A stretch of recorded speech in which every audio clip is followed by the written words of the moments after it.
چه تا هم چه خالت آواشی سر جواب گوشت خیره هم 3 مالین هم 2 مالین هم چیزی خالت نه هم احسای نده این و اجمیری کان چند نفر دمش میرم آره با بابا. مالکین هم 7 خالت دیو اجمیری کان آویتا چند مالن بوچه به جان مش میرم خونم روی نداره احسای ابر امره امره چیه به جواب چی گفتن دایم چه علاقت به هم 7 کندی هم پیش میره سلامت الماله نه حال کیوه امره خدا کی ظالمه من کنگی ابد بیروره بچه تازیانا بینم خالت به جماعت تازیانا بینیم بدنگی کرد من تاز یک هم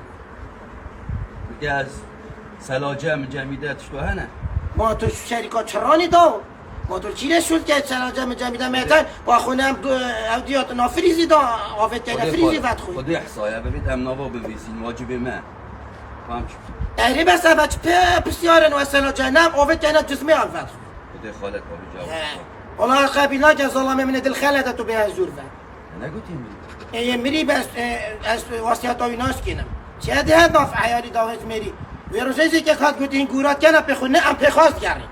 خالت بحثایم احسای دوره وره بالا سر مروبی هر ساله جاره که مروبی هش میرن ده مروبی بیفن وش بینو من ربی ارا پته خب وسی را پته